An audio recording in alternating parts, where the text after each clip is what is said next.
Do you remember when life in Britain felt simpler, slower, and more connected? In this video, we take a nostalgic journey back to the 1960s and explore forgotten British traditions that were once part of everyday life, but have quietly disappeared.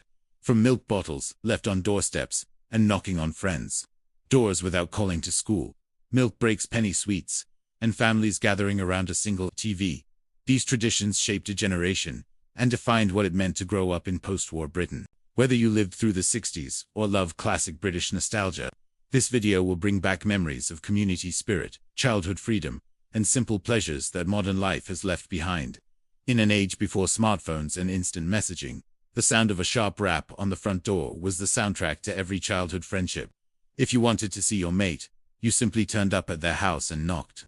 There were no text messages to arrange a time, no phone calls to check if they were in, and certainly no planning days in advance. You just took a chance, and more often than not, a familiar face would open the door, and your adventure for the day would begin right there on the doorstep. This spontaneous, unplanned way of socializing fostered a sense of freedom and adventure that feels worlds away from today's scheduled playdates. It was a time when your local area was your entire social network, and the simple act of knocking was an open invitation to play. Long before supermarkets offered aisles of plastic cartoned milk, the gentle clinking of glass bottles was a familiar morning sound across Britain. Every day, like clockwork, the milkman would make his rounds, leaving fresh milk right on your doorstep.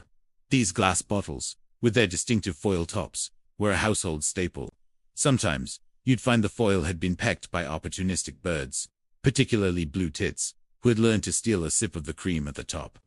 This daily delivery was a symbol of trust and routine, a quiet, reliable service that connected every home on the street.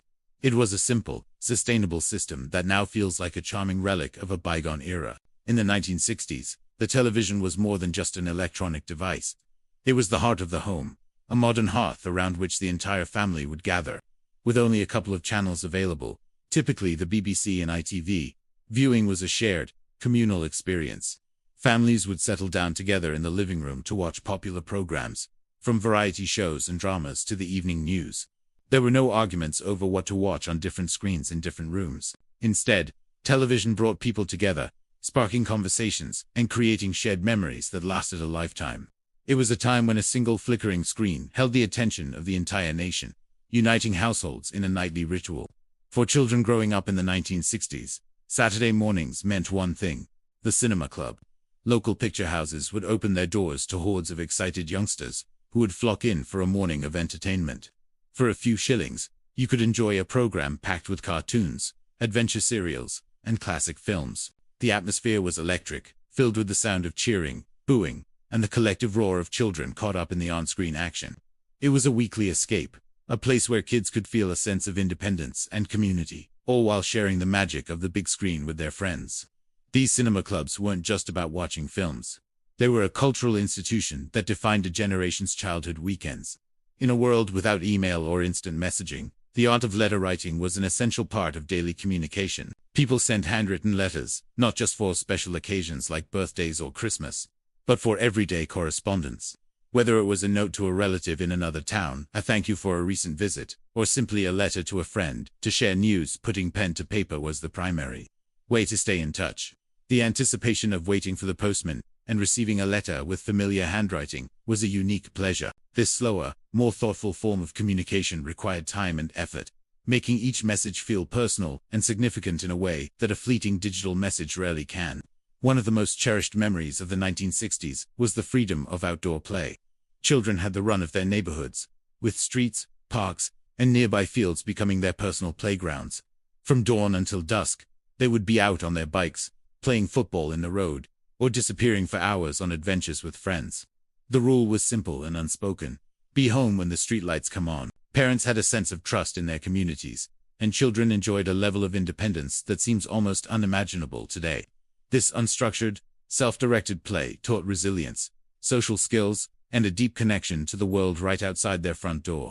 The British are famous for their love of queuing, and in the 1960s, this was more than a stereotype. It was an unwritten rule of public life.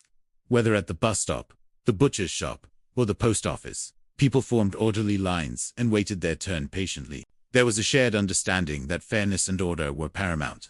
Cutting in was a cardinal sin, a social transgression that would be met with stern looks and disapproving mutters. This respect for the queue was a reflection of a wider sense of civic duty and social discipline, a small but significant part of what it meant to be part of a community. A daily ritual for schoolchildren across the country was the mid-morning milk break. As part of a government health initiative, every child received a small, 1/3 pint bottle of milk, completely free of charge. The milk was often lukewarm by the time it was handed out, and children would use a straw to pierce the foil top. While not every child was a fan of the taste, the school milk break was an undeniable part of the school day, a moment of shared routine that punctuated morning lessons. This tradition, famously ended for older children by Margaret Thatcher in the 1970s, remains a powerful symbol of post-war public welfare and a nostalgic memory for generations. Before television became the dominant force in home entertainment, families gathered around the wireless. The radio was a source of news, music, and storytelling that brought households together. Evenings were often spent listening to popular comedy shows like Asterisk, The Goon Show, or Round the Horn, with their iconic characters and catchphrases becoming part of the national conversation. Music from the BBC Light program and pirate stations like Radio Caroline provided the soundtrack to daily life. The wireless was a window to the world, a shared source of entertainment and information that filled homes with sound and sparked the imagination. For many households in the 1960s, the week had a strict and predictable rhythm, and Monday was almost universally known as washing day. This was a formidable, all-day task that often involved a twin-tub washing machine, a mangle or wringer to squeeze out excess water, and perhaps even a washboard for stubborn stains. Clothes were then hung out on long lines in the back garden, with the hope of a dry, windy day. The sight of lines of pristine white sheets, billowing in the breeze, was a common feature of every neighborhood. This laborious weekly chore was a testament to the hard work that went into running a home before the age of modern, automated appliances. In the 1960s, Sunday was a day set apart from the rest of the week, and this was reflected in the way people dressed. Families would put on their Sunday best, smart clothes reserved specifically for the day of rest.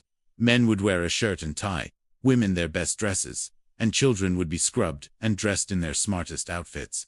This was true even if the family wasn't going to church or anywhere special. The act of dressing up was a mark of respect for the day itself, a tradition that added a sense of occasion and formality to the end of the week. It was a simple yet powerful way of upholding standards and separating the sacred from the mundane. A trip to the corner shop was a magical experience for any child in the 1960s, thanks to the wonder of penny sweets. With just a few coins clutched in their hand, children could enter a treasure trove of colorful, sugary delights. Sweets were sold individually, and you could ask for one of those, and two of those. The shopkeeper would patiently count out blackjacks, fruit salads, flying saucers, or sherbet fountains into a small white paper bag. This transaction was a lesson in choice and value, and the bag of mixed sweets was a prize to be savored. The penny sweet tradition represented a small, affordable luxury and a rite of passage for generations of British children. Neighborhoods in the 1960s were often close-knit communities where everyone knew each other, and this sense of connection was reflected in everyday acts of kindness. One of the most common examples was borrowing a cup of sugar from a neighbor. If you ran out of an essential item mid-bake, you wouldn't think twice about popping next door to ask for a small loan. This wasn't seen as an inconvenience, but as a normal part of neighborly life. It was a system built on mutual trust and the understanding that you would, of course, return the favor one day. This simple exchange was a symbol of a time when communities were truly connected, and people relied on each other in small but meaningful ways. In an era before computers and word processors, all schoolwork was a manual task. Homework and essays were written out by hand, with neat and legible penmanship being a skill that was actively taught and highly valued. Children learned to write in cursive, and a messy, ink-stained exercise book would be met with a teacher's disapproval. Projects were created with paper, glue, and colored pencils, not with search engines and printers. This focus on handwriting taught discipline and patience, and the physical act of forming letters and words created a different connection to learning. Every piece of work was a unique, tangible creation, a testament to the student's own effort and care. As the day drew to a close, it was common for families to take a gentle evening walk around their neighborhood. After the evening meal, parents and children would stroll along the pavements, enjoying the fresh air and the quiet of the descending dusk. These walks weren't for exercise in the modern sense. They were a chance to slow down, talk, and connect as a family. They were also a social activity, as you would inevitably stop to chat with neighbors who were also out for a walk, or tending to their front gardens. This simple tradition fostered a sense of community and belonging, turning the streets into a shared social space where neighbors were not strangers, but familiar faces. Watch until the end to see how many of these traditions you remember. If you enjoy British history, nostalgia, and forgotten traditions, like the video, subscribe, and share your memories in the comments.